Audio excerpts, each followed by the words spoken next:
सर्वधर्माणां जैनं जयतु शासनं जैनं जयतु शासनं। पंच परमेष्टि भगवान के आचार्य श्री गुरुवर कुंद कुंद महाराज के आचार्य श्री गुरुवर विद्यासागर महाराज की सरस्वती महाराज की मुनि संघ की जयकारा गुरुदेव का। सर्व मंगलकारी कल्याणकारी सबका हित करने वाला सर्वज्ञ प्रणीत सर्वभौम जैन धर्म, जिस धर्म को जीवंत और जयवंत करने वाली श्रमण संस्कृति होती है।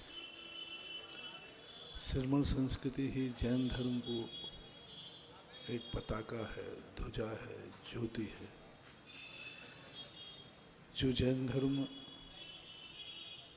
न धर्मो धार्मे कैर्विना, ये धर्म धर्मात्मा के बिना कहीं और मिलता नहीं है। सर्वभौम इसलिए है जैन धर्म कि विश्व का पहला दर्शन है जो प्रजातांत्रिक है। सारी दुनिया में भगवान बनने का एक व्यक्ति को अधिकार है, सभी लोग भक्त बन सकते हैं। भगवान तो एक था, एक है और एक ही रहेगा। लेकिन सर्वज्ञ प्रभु महावीर ने, तीर्थंकरों ने अपने सर्वज्ञ ज्ञान से जानकर एक बहुत बड़ी देन इस विश्व को दी और विश्व के सामने प्रस्तुत किया कि एक ही भगवान नहीं, सारा जगत भक्त नहीं, जितने भक्त हैं वे सब भगवान बनने का अधिकार रखते हैं। प्रजातंत्र का और राजतंत्र का यही अंतर है। राजतंत्र एक राजा रहता है, सारी प्रजा होती है, और प्रजातंत्र में प्रत्येक नागरिक जन्म लेते ही राष्ट्रपति बनने का अधिकार पा जाता है। प्रत्येक नागरिक को जहाँ सर्वोच्च पद पाने का अधिकार हो उसको बोलते हैं प्रजातंत्र। जैन दर्शन एक ऐसा प्रजातांत्रिक धर्म है जो प्राणी है, जीव है, प्रत्येक व्यक्ति को भगवान बनने का अधिकार है और भगवान बनने की पूर्ण योग्यता है। ऐसी उस योग्यता को प्रकट करने वाली श्रमण संस्कृति जो एक श्रमणता से शुरू होती है और भगवान के पद को प्राप्त करके अपनी पूर्णता को प्राप्त हो जाती है। जैन धर्म एक श्रमणता से शुरू होता है और भगवत्ता पर पूर्ण हो जाता है। अंत तो कभी इसका होता नहीं। शुरुआत श्रमणता से हुई है लेकिन पूर्णता भगवत्ता पर जाकर होती है। ऐसा यह जैन धर्म की स्थितियाँ सारे जगत के लिए एक बहुत बड़ा मिसाल है। पहला दर्शन, मैंने हर दर्शन का अध्ययन किया। मैंने जैन दर्शन को सूर्य के समान जाना। सूर्य कभी प्रकाश देते समय यह विचार नहीं करता कौन मुझे पूछता है, कौन मुझे नहीं पूछता, कौन मेरा अस्तित्व कायम करता है, कौन नहीं, कौन मुझे जयकारा लगाता है, कौन नहीं। सूर्य तो निकलता है, उसका एक ही काम है, जिसका दरवाजा खुला है उस दरवाजे से प्रकाश देना है। वो कौन है इस पर विचार नहीं करता। भारतवासी सूर्य को आस्था रखते हैं, पूजते हैं, लेकिन सूर्य जितना प्रकाश भारत को देता है उतना ही प्रकाश अन्य देशों को भी देता है और सारे जगत को प्रकाश में देखना चाहता है और सब जगत को, उसको कोई लेना देना नहीं, वो उसका काम है प्रकाश देना। ये दरवाज़ा किसका है? ये दरवाज़ा भक्त का है, ये दरवाज़ा दुश्मन का है, इस पर कभी सूर्य प्रकाश के संबंध में सोचता नहीं। अपने वरद हस्त, अपनी अर्थ क्रिया जो उनकी शक्ति है वह देता है। बस ऐसा ही सिद्धांत था जैन दर्शन का। जैन दर्शन वो सर्वभौम प्राणी मात्र का दर्शन है जिस व्यक्ति ने अपने हृदय के कपाट खोल दिए, जैन दर्शन ने उसी में जाकर के प्रकाश दे दिया, अंधकार को दूर कर दिया। और ऐसा प्रकाश दिया कि उसको इससे कोई मतलब नहीं। हर व्यक्ति का प्राणी मात्र का दर्शन है। दुनिया में देखा कि जो दर्शन के विपरीत हैं उनको द्रोही कहा जाता है, उनके प्रति विपरीत भाव रखा जाता है। लेकिन जैन दर्शन कहता है भक्त हो या विद्रोही, आखिर वो प्राणी है, जगत का एक जीव है। आज नहीं तो कल वो एक दिन उसका अंधकार दूर होगा। इसलिए मिथ्यात्व से सम्यक की तरफ बढ़ने की परंपरा महज जैन दर्शन में। जो मिथ्यात्व है उसको एक मौका दिया जाता है कि तुम सम्यक की ज्योति जला सकते हो। तुम्हारा आज जो अंधकार है कल तुम प्रकाश का रूप ले सकते हो। ऐसा यह स्थितियाँ बहुत साल पहले बताते हैं। निमित्त को और उपादान को, दो शक्तियाँ। उपादान शक्ति शक्तिमान होकर के भी उसको प्रज्वलित करने का कार्य निमित्त करता है। कई लोग अपने उपादान को इतना सुप्त कर देते हैं कि निमित्त के भरोसे ही वो प्रकाश चाहते हैं।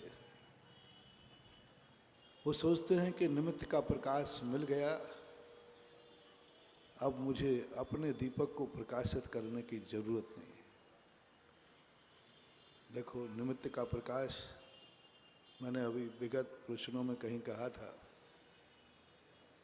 ये जो कल्पनाएं जो अमित बाबू और आप लोग तालियां बजा बजा के कर रहे थे, ये सब वो तरीका है कि सब समाज को निष्क्रिय करने का तरीका है। महाराज जन्म जयंती पे आए हैं, निर्माण महोत्सव पर जाएंगे, इसका अर्थ है कि 20 समय में पूरी समाज आराम से सोवे, दिवाली तक महाराज यहीं। ये आश्वासन, ये आवाज़ें व्यक्ति को निष्क्रिय बना देती हैं। मैं आवाज़ दे रहा हूँ, ये निमित्त माचिस की काड़ी के समान है, अपने दीप जला लो, नहीं तो माचिस की काड़ी की उम्र बहुत छोटी होती है। जब भी कोई निमित्त होता है, कोई भी निमित्त हो, उस निमित्त को मात्र माचिस की काड़ी की उम्र मानना। माचिस की जलती हुई काड़ी की उम्र क्या है? बस यदि माचिस की काड़ी भरोसे रहे तो उतनी देर ही प्रकाश मिलेगा, और उतनी देर की जलती हुई माचिस की काड़ी से अपना दीप जला लोगे तो जीवन भर प्रकाश में रहोगे, जीवन भर प्रकाश। क्योंकि वो माचिस की काड़ी मात्र प्रकाश देने के लिए नहीं आई है। माचिस की काड़ी प्रकाश के लिए नहीं बनाई गई है। माचिस की काड़ी दीप जलाने के लिए बनाई गई है। मैं पहले भी आया हूँ, अभी भी आया हूँ। मैं तुम्हारे जबलपुर नगरी में प्रकाश करने नहीं आया हूँ, तुम्हारे बुझे हुए दीपक को जलाने आया हूँ। क्योंकि मेरे दीपक के उजाले में कब तक बैठोगे? क्योंकि मेरा दीपक चला जाएगा तो तुम अंधेरे में रहोगे। और मेरी इच्छा है जिस नगरी में, जिस भक्त के हृदय में मैं प्रकाश करूं, वह कभी भी अनंत काल तक उसके जीवन में अंधेरा ना आए। अब ये तमन्ना मेरी है कि जिसके जीवन में मेरे द्वारा प्रकाश हो, उसके जीवन में कभी अंधेरा ना आए। जिसके चेहरे पर एक बार मुस्कान आए, उसके जीवन में आंसू ना आए। जिसने एक बार अपने जीवन को समझा है, वह कभी ना समझ ना बने। ये मेरा भाव है। अब इस भावना के लिए दो कार्य करना है। पहला कार्य है कि जबलपुर के प्रत्येक भक्त को, क्योंकि मैंने यहाँ बरसायु किया है 2011 के अंतर्गत, और उस समय आज 11 साल बता रहे हैं, आज बहुत शुभ दिन है। 11 साल बाद आया हूँ, 11 का दिन है। और आज तुम कह रहे हो 14 तारीख को महावीर जयंती है। महावीर से बड़े भगवान सुमतनाथ की आज जयंती है। महावीर स्वामी 24वें तीर्थंकर थे, उससे पहले 5वें तीर्थंकर सुमतिनाथ भगवान का आज जन्म कल्याणक, मोक्ष कल्याणक और तप कल्याणक, जन्म कल्याणक आज है। इसलिए इन्होंने कहा था 2 महोत्सव, तो मैंने एक सुमतनाथ से महावीर स्वामी तक हो गया ना काम। तो मेरी भाव है कि 2 तरीके से हो सकते हैं। तुम्हारी तमन्ना है, तुम्हारे मंच संचालक की तरफ से, आपकी तालियों की समझ से मैं समझता हूँ कि महाराज आप यहीं बैठे रहो, जबलपुर में सदा प्रकाश बना रहेगा। एक तरीका ये है। इस तरीके में बहुत बड़ी रिक्स है, बहुत बड़ी रिक्स है, क्योंकि मेरे ऊपर सबसे बड़े देवता हैं मेरे गुरुदेव विद्यासागर। वे ज़्यादा रुकते ही आदेश देंगे, क्यों, कोई रास्ता नहीं मिल रहा है क्या? और तुम्हें मालूम है कि आचार्य श्री का क्या स्थिति। दूसरी, आगम की आज्ञा नहीं है कि हम एक दिन एक साथ भक्तों को प्रकाश देने के लिए जिंदगी भर एक स्थान पर रुक जाए। और मेरी भी नीयत नहीं है, क्योंकि जबलपुर ही मेरा भक्त नहीं है, सारा संसार इस उजेले की प्रतीक्षा कर रहा है। सारा संसार प्रतीक्षा कर रहा है और सारे संसार को इसकी आवश्यकता है। तो यह जो आपकी भावना है, यह तो खारिज होती है। अब एक दूसरी भावना है जो मेरी सलाह है आपको, अमित की और इनकी, दोनों ही अमित ही तो है, इनकी सलाह मानना हो तो रिक्स है, और मेरी सलाह मानो तो कोई रिक्स नहीं है। बोलो किसकी सलाह से आप लोग चलोगे?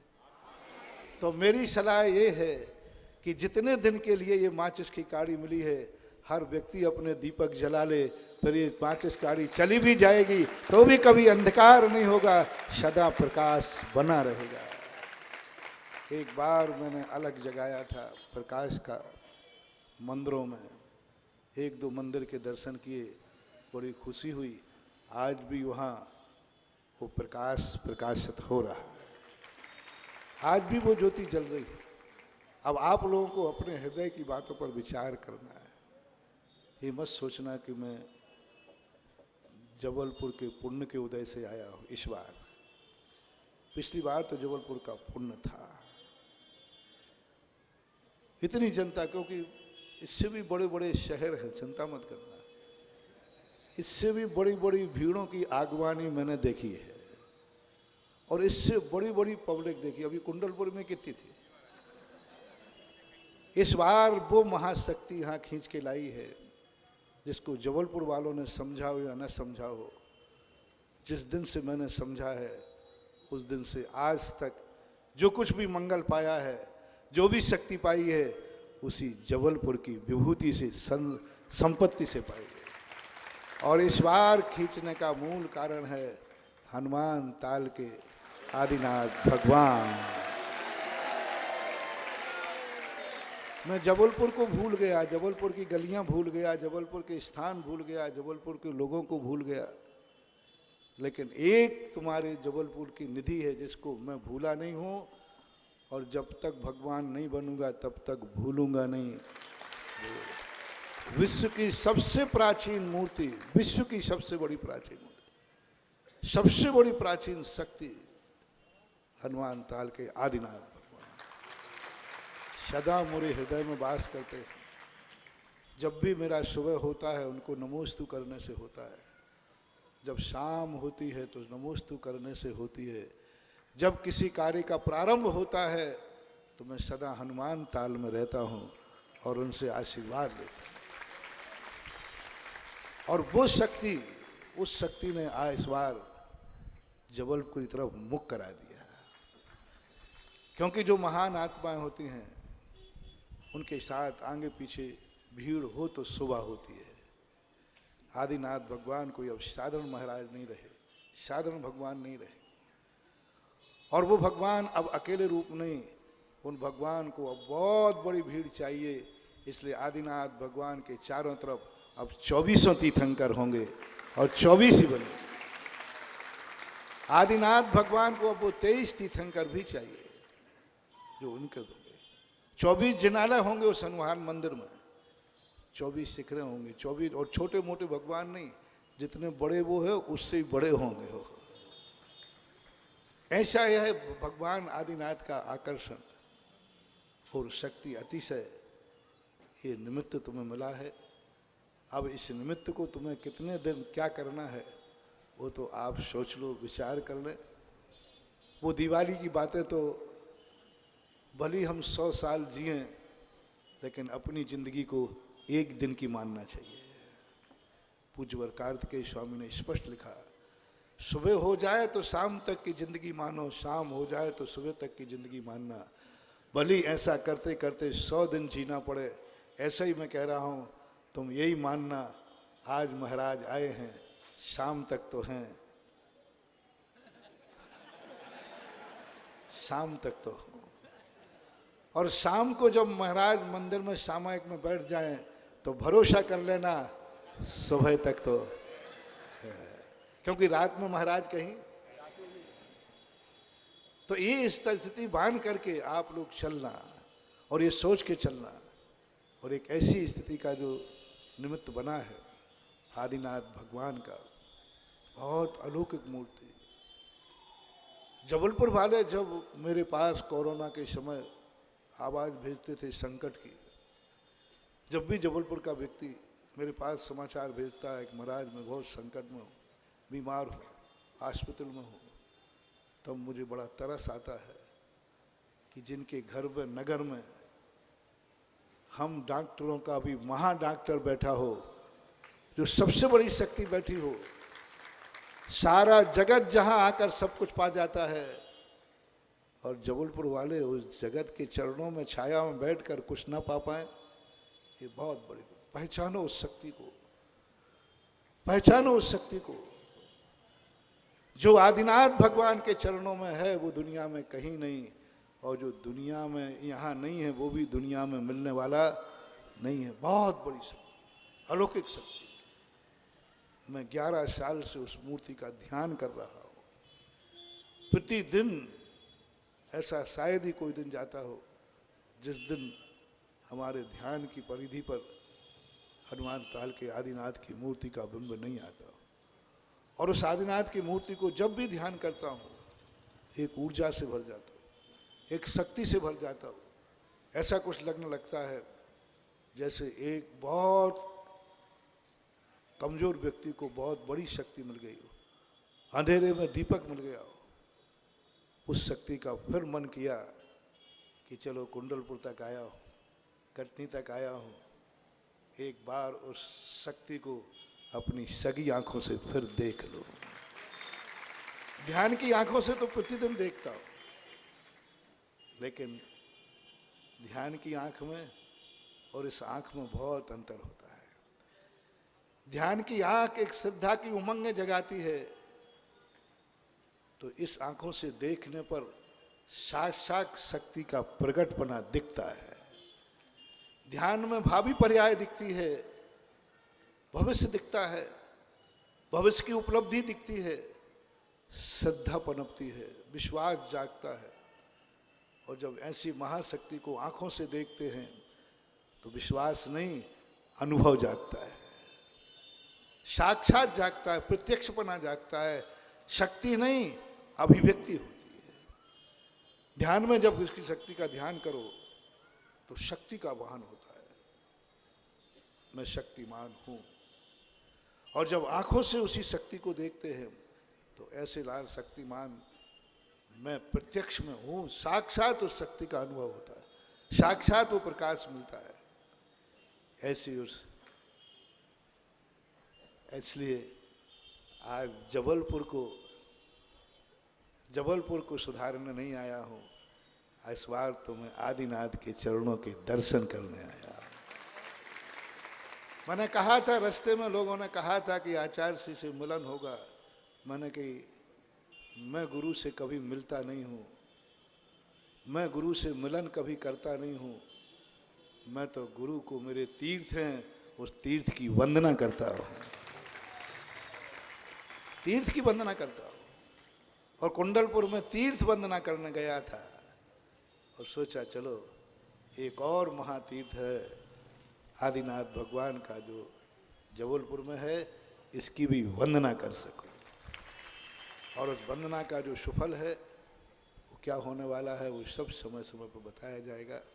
आज इतनी महावीर जयंती भी आ रही है, चिंता नहीं करिए, लेकिन आज सुमतनाथ जयंती का एक शुभ शकुन भी आज आपको ये देखने को मिला। तुम तो मनाते नहीं, इसलिए सुमतनाथ ने कहा तू चला जा, तेरे बहाने ही मेरी मन जाएगी। क्योंकि तुम्हें तो खबर ही नहीं कि सुमतनाथ भगवान की भी जयंती है। क्योंकि महावीर जयंती से अपन इतने प्रभावित हो गए कि 23 तीर्थंकरों की जयंती का खबर ही नहीं पड़ती। लेकिन आज वो निमित्त बना, ऐसा बना कि आज सुमतनाथ भगवान का जन्म जयंती, जन्म महोत्सव आज उनका हुआ है। आज भी इस महोत्सव पर अपन लोगों ने किसी एक नई शुरुआत हुई, नए मंगलमय हुआ, नई उमंग हुई है। तो लगता है सुमतनाथ भगवान की जयंती मंगलाचरण के रूप में आई है, तो महावीर जयंती आपका लक्ष्य है, तो वो भी शायद इससे अच्छी ही होगी, होना ही चाहिए। ये निमित्त बनते हैं अपने जीवन में, ये निमित्त सालों में भारत देश में ये वर्ष में एक बार किसी न किसी महाशक्ति को स्मरण इसलिए किया जाता है जिससे वह वर्ष जो हमारे जीवन में है, अगले वर्ष तक हम फिर कुछ और जागृत हो सकें, कुछ और सचेत हो सकें, कुछ जो इस दुनिया की झंझटों में जो भूल गए हैं उसको याद कर सकें। क्योंकि दुनिया की ये झंझटें, दुनिया का ये भौतिकता, दुनिया की ये चकाचौंध हमें धर्म से बहुत जल्दी दूर कर देती है। हम धर्म को बहुत जल्दी भूल जाते हैं। इसलिए पूर्वजों ने ऐसा अपने भारत में रख दिया कि साल भर में 2-4 बार ऐसे महोत्सव किसी ना किसी निमित्त से होते रहते हैं, जिससे वह उसके लिए स्मृति बनी रहती है। साधु संतों का आना जाना भी इसलिए हुआ रहता है कि वो समय समय पर तुम्हें जगाते रहते हैं कि तुम्हारा अंत जी रहे हो, ये मजबूरी है। जिंदगी का वास्तविक स्वरूप वह है जो चलते फिरते साधु तुम्हारे लिए प्रतिबिंबित करते हैं, दिखाते हैं कि यह वास्तविक स्वरूप है। उसको अपनी दृष्टि में, लक्ष्य में रखना चाहिए। जीवन के पहले चेत जाओगे, जीवन के ढलने के पहले चेत जाओगे तो हम लोग जैसे बन जाओगे, और जीवन के अंत में चेतोगे तो ये 28 छुल्लकों जैसे बनोगे। चेत जाओ रे भैया, चेत जाओ। ये छुल्लक जी भी बैठे, यहाँ सब बैठे ना, ये कब चेते? जीवन के उपांत समय पे, ढलती उम्र में चेते तो छुल्लक जी बन गए। और यही व्यक्ति यदि ढलती जवानी पे चेत जाते तो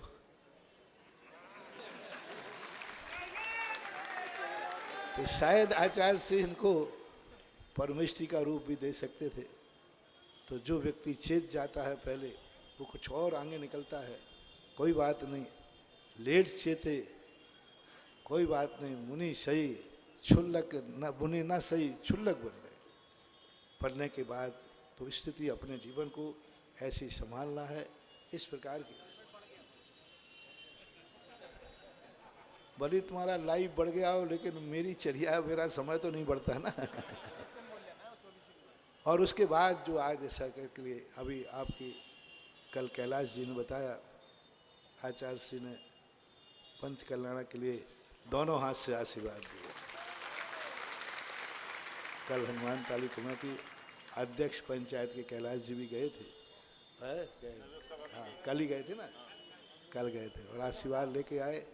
और उनके आशीर्वाद जब मिल जाता है तो हर चीज़ में अपने आप में विशेषता आ जाती है। सबके लिए आशीर्वाद, आगे के लिए कुछ जितने दिन तुम्हें मिले हो, थोड़ा राजधानी को बहुत एक आदत बिगड़ गई है कि लेट सुबह जबलपुर में सुबह बहुत लेट होती है। पंचांग में तो समय से होता है, कैलेंडर में समय से होता है, लेकिन जबलपुर के लोगों में कुछ समय यहाँ पर बहुत लेट होता है।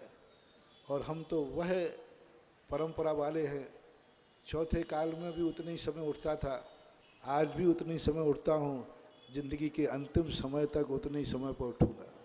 हम लोगों को काल प्रभावित नहीं होता।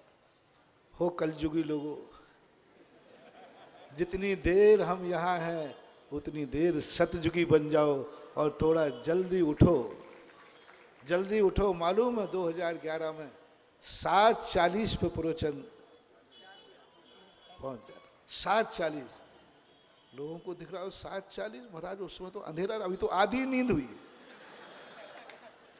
7:40 पे तो कई सोचेंगे आधी नींद हुई, जो 10-11 बजे उठने वाले हैं। नहीं, कुछ परिवर्तन लाओ और कुछ दिन हम तुम्हें कुछ देंगे, तुम कुछ लेना।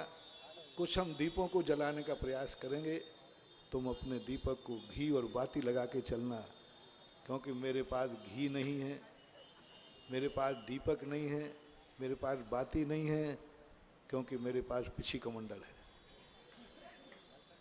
ये है नहीं, लेकिन इस पिछी कमंडल का एक जरूर ताकत है कि तुम अपना घी, तुम अपना दीपक बाती लगा के आना, इस माचिस की काड़ी से उसको जला दूंगा, तुम अपने घर लेके जाना और फिर संभाल लेना। देखो, निमित्त का सूखा उपादान, आषाढ़ का चूका किसान, भादों का चूका श्रावक और निमित्त का चूका उपादान और डाली का चूका बंदर वर्षों के बाद ठिकाने लगता है। किसान का आषाढ़ का चूका किसान 1 साल में ठिकाने लग जाता है। कितने साल में? डाल का चूका बंदर 7 गांव के मध्य के पीपल की पाती लाए तो ठिकाने लग जाता है, ठिकाने लग जाता है। लेकिन निमित्त का चूका उपादान 11 साल बाद ठिकाने लगता है। 11 साल बाद ठिकाने लगा, और वो भी आदिनाथ भगवान की महिमा ने, शक्ति ने तुम्हें ये कुछ दिन का निमित्त मिला है, और उस निमित्त का सदुपयोग करें। गर्मी का समय है, समय की मर्यादा रखें, तो कुछ दे दूंगा। तुम्हारे समय के अनुसार मैं नहीं चलूँगा, तुम्हें मेरे अनुसार चलना होगा। स्पष्ट कार्य है। और कोई जितना समय मिला हो, जबलपुर राग द्वेषों का भंडार है, यहाँ वहाँ के राग द्वेषों की पंचायत में मेरे पास मत बैठना। जब कोई धर्म की चर्चा करना हो तो मेरे पास आ जाना, और कर्म की चर्चा करना हो तो कृपया करके फुआरा का मैदान दिन भर खाली है। कोई यहाँ वहाँ के झगड़ों में नहीं, मात्र एक निमित्त पाकर के धर्म की चर्चा जितना मिला है, माचिस की काड़ी के समान जो निमित्त है, उसका सदुपयोग करो। पूज्य गुरुदेव ने एक पंक्ति कही है, बहुत अच्छा, एक हाई को कहा है, अन्न का कण सुनना, अन्न का कण साधु का क्षण, कभी बर्बाद मत करना। क्या कहा? रिपीट करता हूं, अन्न का कण और साधु का क्षण कभी बर्बाद नहीं करना। तो तुम आज साधु नहीं बने हो, कल साधु बन जाओगे। और अन्न का कण और साधु का क्षण बर्बाद हुआ तो ना आज बने हो ना कल। साधु के पास जाते समय सोचना, कहीं मेरे एक शब्द से साधु का एक क्षण खराब तो नहीं हो जाएगा, कहीं एक क्षण साधु को विकल्प तो नहीं आ जाएगा, कहीं साधु की निराकुलता खत्म तो नहीं हो जाएगी, कहीं मेरे एक क्षण बैठने से बोलने से कोई अशांति तो नहीं हो जाएगी। ये सबसे पहले सोचो। तुम शांति नहीं दे सकते तो अशांति देने का प्रयास मत करना। तुम निराकुलता नहीं दे सकते हो तो आकुलता देने का प्रयास मत करना। साधु के पास मात्र एक धर्म कल्याण की, आत्मा के कल्याण की चर्चा को लेकर के ही बैठना चाहिए। बाकी चर्चाओं में न साधु को पाड़ना चाहिए और न चर्चा करना चाहिए। क्या मंत्र दिया इस बार का? अन्न का कण, साधु का क्षण, जबलपुर वाले बर्बाद नहीं करेंगे तो मुझे खुशी होगी। और मैं फिर तुम्हारे ऐसे बढ़िया दीपक जला के जाऊंगा कि वे तूफान में भी नहीं बुझेंगे और सदा जलते रहेंगे। और कभी यदि ऐसा झोंका आ भी जाए, सुनामी लहर जैसा, कभी कोरोना जैसा महारूप आ भी जाए, तो जो मेरा भक्त होगा, जो दीपक जला लेगा, उसका मैं एक लिस्ट बना करके हनुमान ताल के आदिनाथ को दे जाऊंगा। वहाँ चले जाना, वो तुम्हारी जिंदगी की चिमनी का काम करेंगे। वो जलाएंगे तो नहीं, जलाना तो मुझे ही है, चिंता मत करना। तीर्थंकर कुछ नहीं करने वाले, वो तो हाथ पे हाथ रख के उठे हैं। आज तक किसी तीर्थंकर ने किसी भक्त को हाथ नहीं उठाया, वो तो महाराज ही उठाएंगे। इसलिए दीप तो मैं ही जलाऊंगा। लेकिन जब लहरों में, तूफानों में वो डगमगाने लग जाए, बुझने लग जाए, कोरोना जैसी महाबीमारी, कोई ऐसी आपदा आने लग जाए कर्म से, तो जरूर आदिनाथ भगवान के पास चले जाना। वो चिमनी का काम करेंगे। और चिमनी का काम क्या है? तूफानों की झंझटों में जो आ जाते हैं, वो दीपक को फिर बुझने नहीं देते। ये दो बातें समझो। जलाना किससे है? बोलो बोलो। और बचाना किससे है? आदिनाथ भगवान से। महावीर भगवान की जय। हेलो।